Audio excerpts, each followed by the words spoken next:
Hello दोस्तों, स्वागत है आपका एक बार फिर से मेरे एक नई वीडियो पर। और आज का हमारा जो टॉपिक है वो आधारित है पृथक्करण, यानी साइंस में जो एक टॉपिक है पदार्थों का पृथक्करण, यानी पदार्थों को अलग अलग कैसे करें। दरअसल वो एक स्टूडेंट ने पूछा था कि पृथक्करण क्या होता है, वो हमें जरूर बताएं। और उसी लिए मैं आज ये वीडियो लेकर आया हूँ कि जो पृथक्करण है वो क्या होता है और ये किस तरह से होता है। ठीक है, तो दोस्तों अगर आप मेरे चैनल पर नए हैं तो मेरे चैनल को जरूर सब्सक्राइब कर दें, क्योंकि यहाँ पर आपको ऐसी वीडियोज मिलती रहेगी। ठीक है, और आज का हमारा जो टॉपिक है वो अब हम स्टार्ट करते हैं। टॉपिक का नाम है पृथक्करण। देखिए, नाम में ही मैं आपको परिभाषा बता देता हूँ। ये जो नाम है इसमें ही हम इस शब्द की परिभाषा ढूंढ लेंगे। देखिए, ये दो शब्दों से बना है। पहला है पृथक, दूसरा है करण।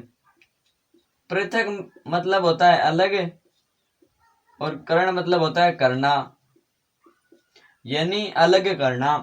तो पृथक्करण एक ऐसी विधि है जिसमें दो या दो से अधिक पदार्थों के मिश्रण को या मिलन को अलग किया जाता है। जैसे मान लीजिए हमने नमक लिया और पानी लिया, उन दोनों को मिला दिया। अब हम उनको अलग कैसे करें? अब हम उनको अलग कैसे करें, तो अब हम उनका पृथक्करण कैसे करें। हम ये भी उनको कह सकते हैं कि अब हम इनको अलग कैसे करें, या अब हम इसका पृथक्करण कैसे करें। तो अलग करना और पृथक करना दोनों एक ही शब्द है, यानी मिश्रणों के घटकों को अलग अलग करना ही पृथक्करण है।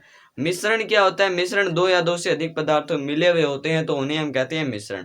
मिश्रण किसे कहते हैं? जब दो या दो से अधिक पदार्थ मिले हुए होते हैं तब हम उन्हें कहते हैं मिश्रण। ठीक है, और उन मिश्रण के जो घटक होते हैं अलग अलग, उनको अलग करना ही क्या कहलाता है? वो कहलाता है हमारा पृथक्करण। ठीक है, तो पृथक्करण की परिभाषा क्या हो गई? मिश्रण के घटकों को अलग अलग करना। मिश्रण के जो घटक होते हैं उनको अलग अलग करना ही क्या कहलाता है? पृथक्करण कहलाता है। पृथक्करण क्या कहलाता है? पृथक्करण अलग अलग कहलाता है। पृथक्करण दो शब्दों से बना है, पृथक प्लस करण।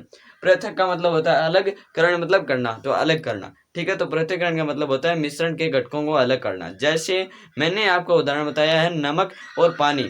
जब नमक और पानी के मिश्रण को अलग कैसे करें या उनका पृथक्करण कैसे करें, तो उनमें जो प्रयुक्त विधि है वो कहलाती है पृथक्करण विधि। ठीक है, और उनको अलग करने के लिए अलग अलग प्रकार की विधियां बनाई गई है। ठीक है, तो मिश्रणों को जो घटकों को अलग अलग किया जाता है। यहाँ पर जो है मिश्रण दो प्रकार के होते हैं। यहाँ पे जो मिश्रण है ना, ये मिश्रण ये दो प्रकार के होते हैं। देखिए यहाँ पर पहले बताता हूँ। मिश्रण जो है दो प्रकार के होते हैं। पहला होता है समांगी मिश्रण, दूसरा होता है विषमांगी मिश्रण। समांगी मिश्रण में क्या होता है? जब दो पदार्थ मिले हुए होते हैं ना, तब उनमें हमें पता नहीं चलता कि ये मिले हुए हैं, बस उनका रंग चेंज हो जाता है, उनमें हमें कण दिखाई नहीं देते हैं। समांगी मिश्रण जो है दो या दो से अधिक पदार्थ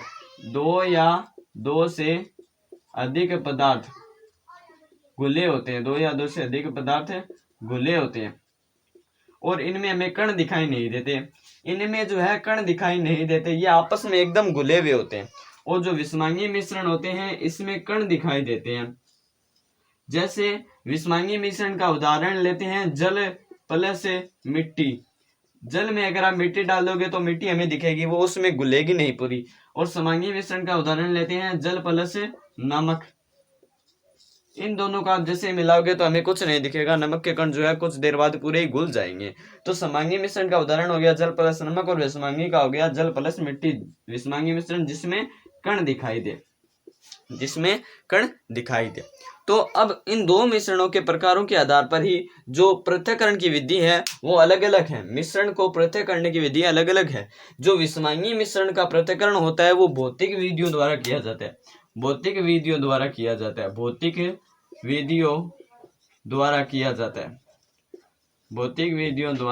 जाता है। मैं बताता हूँ आपको भौतिक विधियों से यहाँ पर क्या मतलब है। वो थोड़ा आगे वाला मिटो लेते हैं, ये आप समझ गए होंगे। अगर नहीं समझे तो मेरे चैनल पर समांगी मिश्रण और विषमांगी मिश्रण की वीडियो बनाई हुई है, आप वहां जाकर वो क्लास ले सकते हैं। भौतिक विधियों जैसे हाथ से चुनना। ठीक है, ये मुख्य भौतिक विधि है। जैसे हमारे घर में जो गेहूं होते हैं, गेहूं में जो कंकड़ मिट्टी होती है उनको हम चुनकर अलग निकालते हैं। ठीक है, तो वो एक भौतिक विधि है, क्योंकि उसमें हम अपने हाथों का प्रयोग कर रहे हैं। तो जो विषमांगी मिश्रण होते हैं उनका पृथक्करण करने के लिए भौतिक विधियों का प्रयोग किया जाता है। इसी तरह एक भौतिक विधि और होती है जिसे कहते हैं हम छानक विधि, यानी छानक पत्र होता है ना, जिसे हम सामान्य भाषा में जरिया कहते हैं। उसके द्वारा या जो छननी होती है उसके द्वारा हम उनको अलग करते हैं मिश्रमांगी मिश्रण को, क्योंकि जैसे ही जल या मिट्टी का जो मिश्रण है उसको हम उसमें डालेंगे तो मिट्टी ऊपर रह जाएगी और जल नीचे चला जाएगा। तो वो हो गया मिश्रमांगी मिश्रण को अलग करने की विधि। सममांगी मिश्रण को पृथक्करण करने की जो सारी विधियां हैं वो सामान्यतः रासायनिक विधि है। कौन सी विधियां? रासायनिक विधियां। रासायनिक।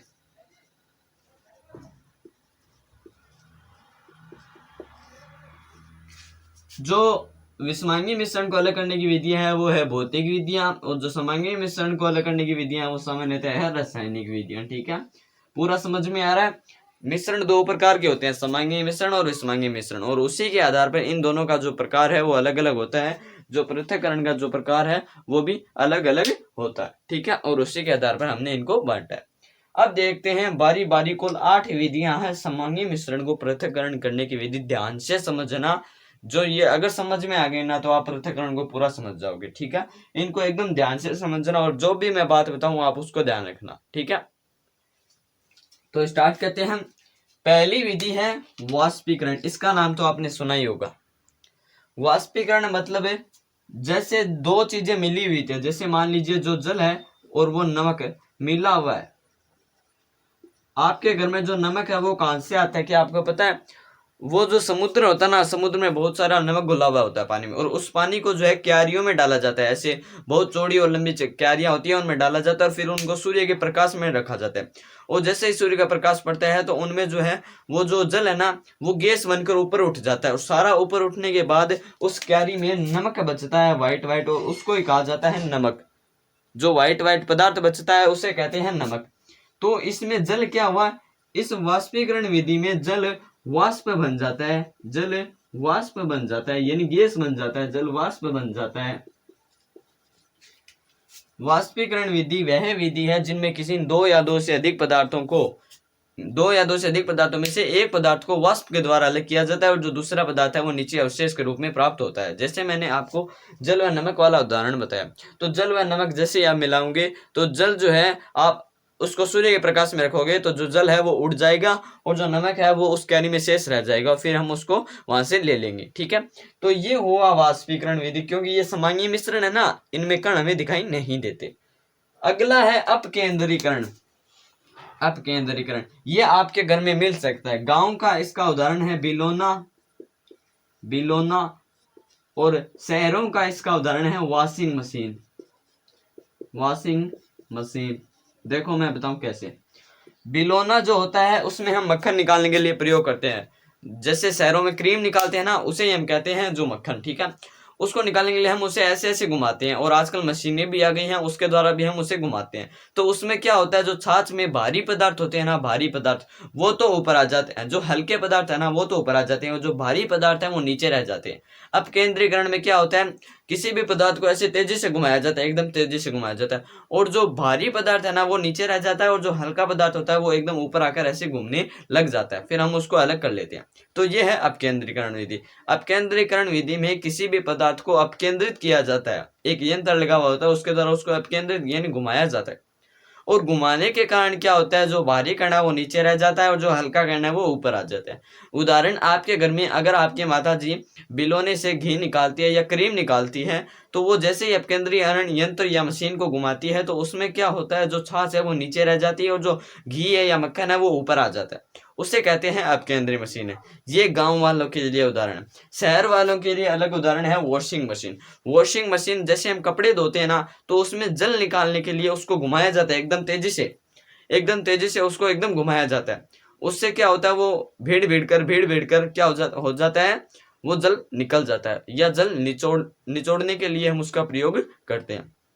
तो अपकेंद्रीकरण जो विधि है उसमें किसी पदार्थ को अपकेंद्रित किया जाता है। ये जो विधि है ये उन पदार्थों में प्रयोग की जाती है जिनमें हल्के व भारी पदार्थ दोनों सम्मिलित होते हैं, और जो भारी पदार्थ होता है वो नीचे रह जाता है, और हल्का पदार्थ होता है वो ऊपर आ जाता है, फिर हम उनको अलग अलग कर लेते हैं। ये होती है अपकेंद्रीकरण विधि। दो विधियां समझ में आई ना। वाष्पीकरण यानी जिसमें एक पदार्थ का वाष्पीकरण किया जाए, उदाहरण सबसे बेस्ट है जल व नमक, और अपकेंद्रीकरण का सबसे बेस्ट उदाहरण है बिलोना, फिर आता है वॉशिंग मशीन। ध्यान से समझना, धीरे धीरे बता रहा हूँ। ठीक है, अगली विधि है ऊर्ध्वापातन आपने पढ़ा होगा। जब आप किसी ठोस को सीधे गैस में बदल देते हैं ना, सीधे गैस में, तो उसे हम कहते हैं ऊर्ध्वापातन। उसे हम क्या कहते हैं? उसे हम कहते हैं ऊर्ध्वापातन। जब आप किसी ठोस को गैस में बदल देते हैं तो उसे हम कहते हैं ऊर्ध्वापातन। जब आप किसी ठोस को गैस में बदल देते हैं तो हम उसे कहते हैं ऊर्ध्वापातन। जैसे आपके घरों में कपूर की गोली होगी। कपूर की गोली क्या होती है? हम घर में रख देते हैं कपड़ों के बीच में, कुछ दिनों बाद, कुछ महीनों बाद अगर हम उसे देखते हैं तो वो गायब मिलती है। और वो गायब क्यों मिलते हैं? क्योंकि वो ऊर्ध्वापातित हो जाती है, यानी वो सीधे ठोस से गैस में बदल जाती है, और उसे हम कहते हैं ऊर्ध्वापातन होना। ऊर्ध्वापातित कुछ पदार्थ होते हैं जैसे नेफ्थलीन यानी जो कपूर है, अमोनियम है, ये सब कुछ क्या है? ऊर्ध्वापातित हो सकने वाले पदार्थ है। और ऊर्ध्वापातन विधि उन्हीं में काम में ली जाती है जिनमें पदार्थ मिले होते हैं जो ऊर्ध्वापातित हो सके, यानी कपूर और नमक जब दोनों मिले हो ना कूट कूट कर, तब उनको अलग करने के लिए हम इसका उपयोग कर सकते हैं। इसी तरह अगर अमोनियम क्लोराइड किसी पदार्थ में मिला होता है और उनको अलग करने के लिए किसी पदार्थ को, तो अब हम उसका प्रयोग कर सकते हैं। अगर नेफ्थलीन किसी में मिला हुआ है और वो ऊर्ध्वापातित हो सकता है, तब हम उसको अलग करने के लिए इस विधि का प्रयोग कर सकते हैं। कैसे कर सकते हैं? मान लीजिए हमने नमक व कपूर ले लिया, एक कीप में नमक व कपूर ले लिया, उसको हीट दी। हीट देने पर क्या होगा? जो कपूर है वो उड़ जाएगा। कपूर क्या है? उड़ जाएगा। और ऊपर जो कीप है उसके आगे ऊपर हम कॉर्क या रुई लगा देंगे ताकि वो गैस जो है बाहर ना निकल सके। और फिर कुछ देर बाद जब हम हीट बंद कर देंगे तो वो जो कपूर है ना वो जम जाएगा, उस कीप के जो परत है ना, जो कांच वाला अंदर वाला आंतरिक परत, उस पर चिपक जाएगा। तो ये ऊर्ध्वापातन विधि। ऊर्ध्वापातन विधि में उन्हीं पदार्थों को अलग करने का प्रयोग किया जाता है जो ऊर्ध्वापातित हो सकते हैं, जो ठोस से गैस में सीधे बदल सकते हैं। जैसे कपूर व नमक, तो कपूर व नमक में एक पदार्थ है ना ऊर्ध्वापातित होने वाला, नमक कपूर है ना एक, तो ये उन्हीं में प्रयोग किया जाता है जिनमें एक पदार्थ ऊर्ध्वापातित हो सके। जैसे कपूर व नमक में कपूर ऊर्ध्वापातित हो सकता है, एक पदार्थ ऊर्ध्वापातित होना चाहिए। तो ऊर्ध्वापातन आ गई, समझ में आ गई ना, नमक व कपूर। अगली है क्रोमेटोग्राफी। क्रोमेटोग्राफी ग्रीक में क्रोमे का अर्थ होता है रंग, ठीक है। क्रोम का ग्रीक भाषा में अर्थ होता है रंग, ठीक है, ठीक है। क्रोमेटोग्राफी में क्या होता है कि इस विधि का प्रयोग उन पदार्थों को अलग करने में किया जाता है जो एक ही प्रकार के विलायक में घुले होते हैं। अब विलायक क्या होता है? विलायक देखिए ध्यान से समझिए, यहाँ पे एक होता है विलियन। विलियन क्या होता है? कोई भी द्रव्य पदार्थ। ये विलियन दो पदार्थों से मिलकर बना होता है, एक तो विलेय और एक होता है विलायक।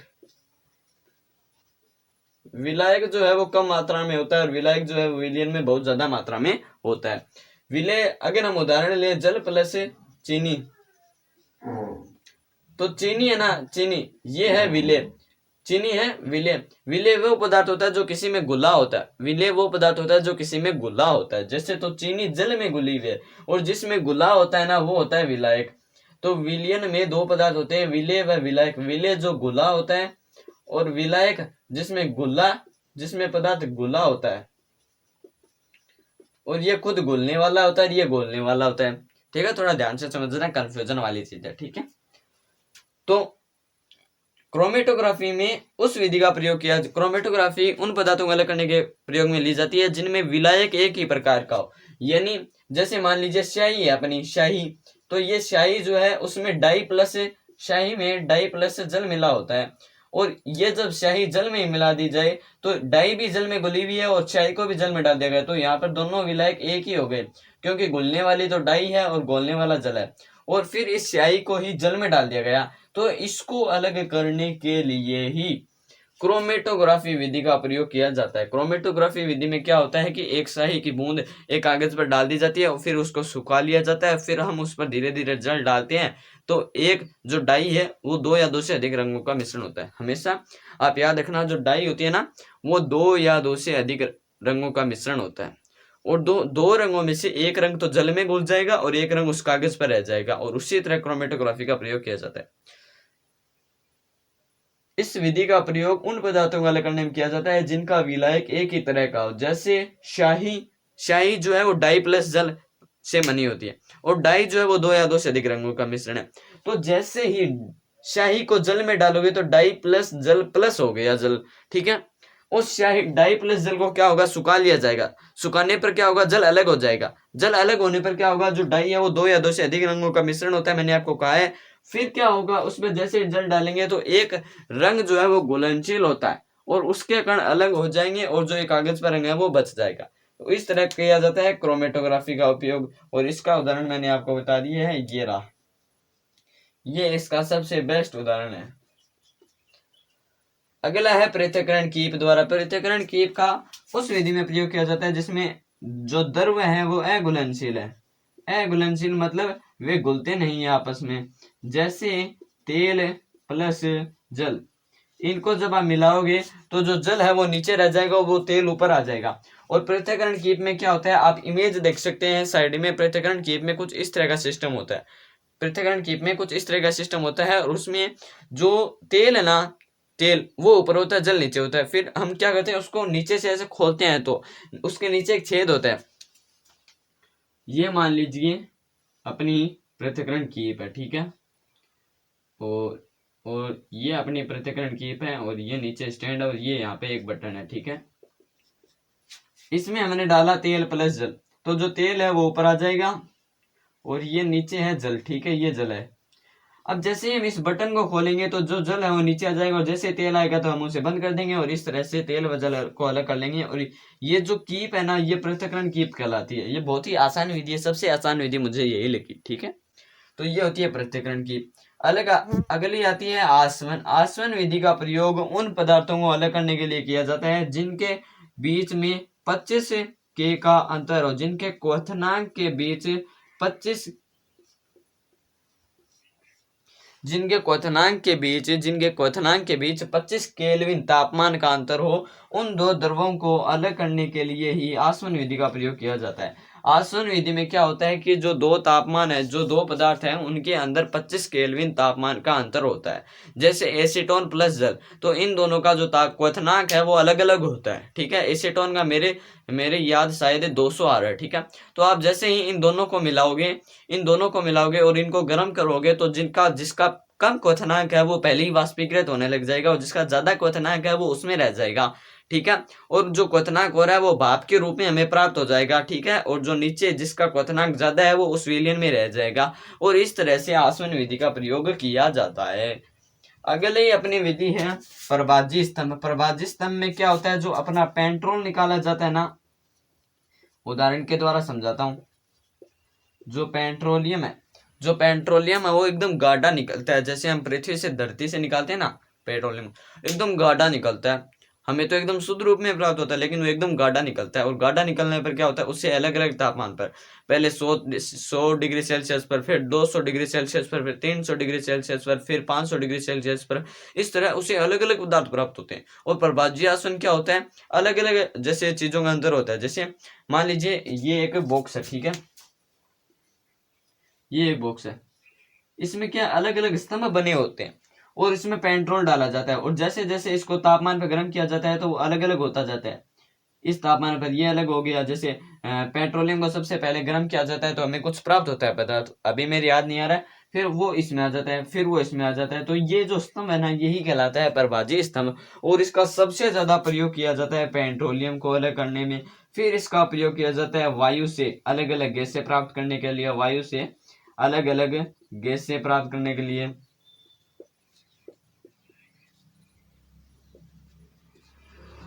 प्राप्त करने के लिए लास्ट विधि है अपनी क्रिस्टलीकरण। क्रिस्टलीकरण विधि क्या है, क्रिस्टलीकरण वह विधि है जिसमें कोई ठोस पदार्थ होता है और वो समांगी मिश्रण में घुला होता है, और उसको शुद्ध वापस ठोस रूप में प्राप्त करने के लिए इस विधि का प्रयोग किया जाता है। क्रिस्टलीकरण विधि की अगर मैं आपको परिभाषा बताऊं तो यह वह विधि है जिसमें क्रिस्टल के रूप में शुद्ध ठोस को विलयन से प्राप्त किया जाता है।